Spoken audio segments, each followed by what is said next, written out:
প্রতিটা বাঙালি ঘরে একটা ইম্পর্টেন্ট পার্ট হলো ডাইনিং টেবিল। ঘরের এমন একটা জায়গা যেখানে আমরা মোটামুটি সমস্ত কিছুই স্টোর করে রাখা পছন্দ করি, এবং ডাইনিং টেবিলটাতে হেন কোনো জিনিস থাকে না যেটা আমরা রাখি না। জলের বোতল থেকে, বাটি থেকে, ওষুধ থেকে হেন কোনো জিনিস নেই যে ডাইনিং টেবিলে আমরা রাখি না, এবং তারপরে ডাইনিং টেবিলটার অবস্থা খানিকটা এরকম স্তূপাকৃতি হয়ে যায়। তো আজকে আমি ঠিক করেছি এই ডাইনিং টেবিলটাকে গুছিয়ে বাগিয়ে একটা পরিষ্কার পরিচ্ছন্ন লুক দেব, যাতে বৈশাখীতে ডাইনিং টেবিলটা আমাদের একদম নতুনত্বভাবে দেখা যায়। তো চলো আজকে আমার ডাইনিং টেবিলটা ক্লিন আপ করা যাক। Hello everyone, this is Ivy. Welcome back to my channel Isha ডায়েরিতে নতুন পাতায় তোমাদের সকলকে সুস্বাগতম জানাই। প্রত্যেকটা ঘরের মতো আমার ডাইনিং টেবিলেও দেখতে পাচ্ছ জিনিসের কোনো অভাব নেই। ডাইনিং টেবিলটা সাজিয়ে রাখার জন্য মানি প্ল্যান্ট থেকে শোপিস সমস্ত কিছু রাখা আছে, এবং তার সাথে স্তূপাকৃতি করে রাখা রয়েছে এক্সট্রা অনেক জিনিস যেগুলোর প্রয়োজন নেই, এবং যেগুলো ডাইনিং টেবিলে রাখার ফলে ডাইনিং টেবিলটা দেখতে যথেষ্ট বাজে লাগছে। তো আমি ডাইনিং টেবিলের কভারটাও আজকে চেঞ্জ করে দেবো। আমি খুব সস্তায় আর খুব পুষ্টিকর ডাইনিং টেবিলের কভার কিনে নিয়ে এসেছি, দেখাচ্ছি একটু বাদে, যেটা দেখতে খুবই ক্লাসি এবং একদম স্টাইলিশ এবং খুব কম দামে পাওয়া যাবে। তো প্রথমে আমি জিনিসগুলো সব সরিয়ে নিচ্ছি, কারণ প্রচুর জিনিস স্তূপাকৃত হয়ে আছে, দেখতে পাচ্ছ।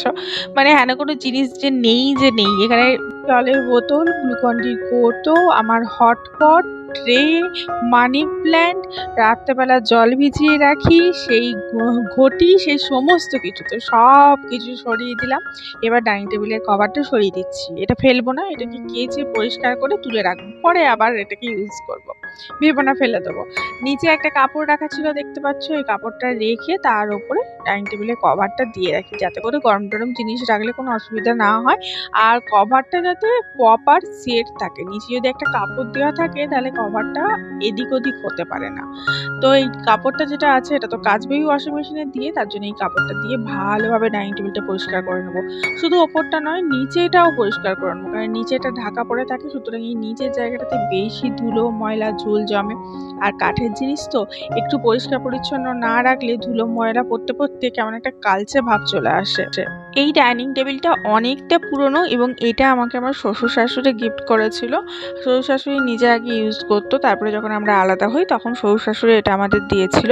তো তারপর থেকে আমি চেষ্টা করে রেখেছি এটাকে পরিষ্কার পরিচ্ছন্ন এবং সুন্দর করে মেনটেন করে রাখার, কারণ যেটা আমার বাপের বাড়ি বা শ্বশুর বাড়ির তরফ থেকে পাওয়া জিনিস, সেগুলো তো ধরো একটা বংশ পরম্পরায় পাওয়া বলতে পারো, বা তাদের একটা আশীর্বাদ বা ভালোবাসা আছে। তো যতদিন না সেগুলো নষ্ট হচ্ছে সেগুলো আমি চেঞ্জ না করারই চেষ্টা করি, এবং যতটা সম্ভব নিজে সেটাকে পরিপাটি যত্ন করে রাখার চেষ্টা করি। আর ডাইনিং টেবিলটা আমি যতটা সম্ভব চেষ্টা করার একদম রেগুলার ইউজের জন্য সাজাবার চেষ্টা করব, কারণ ডাইনিং টেবিল এমন একটা জিনিস যেটা রেগুলার বেসিসে প্রচণ্ড পরিমাণ ইউজ হয়। আর ডাইনিং টেবিল যতটা ফাঁকা থাকবে, যতটা কম সাজিয়ে রাখবে, ততটাই তোমার জন্য ভালো, কারণ ডাইনিং টেবিলের মধ্যে খাবার দেওয়া এবং খাবার রাখার জন্য প্রচুর পরিমাণে জায়গা লেগে থাকে। তো চলো দেখে নেওয়া যাক আমি কি কি কভার এর ওপরে ইউজ করব, কারণ নিচেটা মোটামুটি পরিষ্কার আমার হয়েই গেছে। এবার এই কাপড়টাকে ওয়াশিং মেশিনে ঢুকিয়ে দেবো এবং এর ওপরে কভার পেতে নেবো। তো কভারের জন্য দুটো কভার আমি এখানে ইউজ করব। একটা আমি এখান থেকে মিশো থেকে অনলাইনে অর্ডার করেছিলাম, সেটা হচ্ছে একটা ট্রান্সপারেন্ট সিট, যেটা খুব সুন্দর প্রোডাক্টটা এসেছে মিশো থেকে খুব কম টাকার মধ্যে। আর একটা রয়েছে এরকম কাপড়ের, এটা হচ্ছে আমি আমাদের এখানে বেনাচিতে লোকাল মার্কেট থেকে কিনেছিলাম সেলে, জাস্ট 100 টাকা দাম নিয়েছে। ডাইনিং টেবিলটা আমার বেশ বড়, এবং এটাতে 6 সিটার বসার জায়গা আছে, কিন্তু এটাকে আমি একটা সাইডে দেওয়ালের মধ্যে ঠেসিয়ে রাখার চেষ্টা করেছি, যাতে করে ঘরের মধ্যে স্পেসটা অনেকটা ক্লিন থাকে, এবং তার সামনে দুটো চেয়ার এবং সাইডে একটা চেয়ার ব্যবহার করি, বাকি চেয়ারগুলো ঘরে রাখা আছে। এই যে সিটটা, এটা 100 টাকায় আমি বেনারসিতে লোকাল মার্কেট থেকে কিনে নিয়ে এসেছিলাম। এটা আমি তলায় দিয়ে দেবো, এবং ওপরে ট্রান্সপারেন্টটা দিয়ে দেবো। ট্রান্সপারেন্টের সাইডে একটা বর্ডার আছে গোল্ডেন, খুব সুন্দর দেখতে। আর নিচটা যেহেতু এটা দেওয়া থাকবে তাহলে দেখতে ভালো লাগবে, আর নোংরাটাও কম হবে। আর কাপড়টা যেহেতু নিচে দেওয়া থাকবে তাই আমাকে বারবার এটা চেঞ্জ করতে হবে না, অনেকদিন বারবার চেঞ্জ করলেই হবে, খুব একটা নোংরা হবে না। আর ট্রান্সপারেন্টটা যেহেতু এর ওপরে দেবো, তাহলে ওটা আমার একটা ভিজে ন্যাকড়া দিয়ে পরিষ্কার করলেই সুন্দর পরিষ্কার হয়ে যাবে। তো এটা আমার মনে হয় বেশি হেল্পফুল, তার জন্য আমি এইভাবে সাজাবার চেষ্টা করেছি। এর ওপর চাইলেই ম্যাট দিয়ে দেওয়া যায় যাতে করে খাওয়াটা বা করতে সুবিধা হয়, এবং এমন ম্যাট ইউজ করা উচিত যেটা রেগুলার বেসিসে আমি ধুয়ে দিতে পারবো, কারণ এই ম্যাটটা তো এঁটো হয়ে যায় খাওয়ার পর। কিন্তু আমি এখানে ম্যাটটা রাখবো না সাজিয়ে, যখন আমার প্রয়োজন পড়ে তখন আমি ম্যাটটা দিয়ে খাবার দিই এবং প্রয়োজন অনুসারে ম্যাটটা তুলে নিই, সবসময় সাজিয়ে রেখে দিই না, কারণ ম্যাটটা সবসময় সাজিয়ে রাখলে কেমন একটা লাগে, ভাল লাগে না দেখতে। তো এই যে দেখো, এটা আমি অনলাইন থেকে মিশো থেকে অর্ডার দিয়েছিলাম, সাইডে গোল্ডেন বর্ডার দেওয়া আছে এবং এইটা প্রচণ্ড বড় ফ্রি সাইজ দেওয়া ছিল। এটাতে একটা হালকা পাউডার দেওয়া আছে যাতে করে এটা ছিটে না যায় বা নষ্ট না হয়।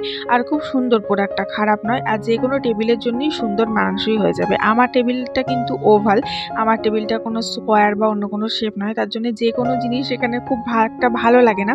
তবে এটা কিন্তু দেখলাম খুব ভালো ফ্রি সাইজের মধ্যে গোল্ডেন বর্ডারের, দেখতে কিন্তু বেশ ভালো লাগছে সাজানোর পর। আর এত সুন্দর একটা ক্লাসি লুক এসে গেছে, একটা সুন্দর লুক এসে গেছে, কি বলবো। ডাইনিং টেবিলটা যেটা এমনি প্লাস্টিকের শিট আগে যেটা দেওয়া ছিল আমার, সেগুলোই ন্যাচারালি আমরা ইউজ করে থাকি, মার্কেট থেকে কিনে থাকি, 200 টাকা 150 টাকায় পাওয়া যায়। কিন্তু সেটার থেকে যদি আমরা এরকম একটা ট্রান্সপারেন্ট টেবিল ক্লথ ইউজ করি, তার তলায় একটা কাপড় দিয়ে দিলাম বা ট্রান্সপারেন্ট টেবিল ক্লথ দিয়ে ওপরে একটা রানার দিয়ে দিলাম, তাতে করে লুকটা কিন্তু আরও বেশি এনহ্যান্সড হয়ে বেরিয়ে আসে, আরও বেশি ক্লাসি, আরও বেশি সুন্দর লাগে দেখতে। দেখো টেবিল ক্লথটা কত সুন্দর লাগছে দেখতে। আর অবশ্যই আমার মেয়ের কালার পিঙ্ক পছন্দ বলে পিঙ্ক নিয়েছি। এখানে তোমরা চাইলে কোনো ডিপ কালারও ইউজ করতে পারো, অনেক ধরনের কালার অ্যাভেলেবেল ছিল। নিচের যে কাপড়টা পেতেছি সেটা তোমার মেরুন কালার ছিল, হোয়াইট কালার ছিল, বিভিন্ন ধরনের কালার ছিল। তো এটা একটু অ্যাডজাস্ট করে নেবো। আর পাতার আগে টেবিল ক্লথটা তোমরা চাইলে মুছে নিতে পারো।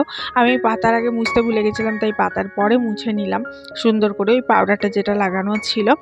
আর এই যে দেখো লাস্ট লুকটা কত সুন্দর লাগছে। এরপরে আমি টেবিলের ওপরটা সাজিয়ে নেবো সুন্দর করে।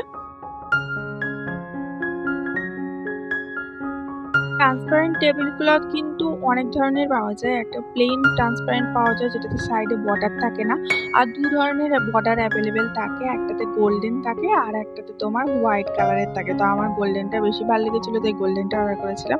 আর তলার কাপড়টা দেখো কি সুন্দর লাগছে, কি ভালো লাগছে দেখতে, একদম লুকটাই চেঞ্জ হয়ে গেছে, মনে হচ্ছে যেন একদম কতটা বেশি স্টাইলিশ ক্লাসি এরকম লাগছে।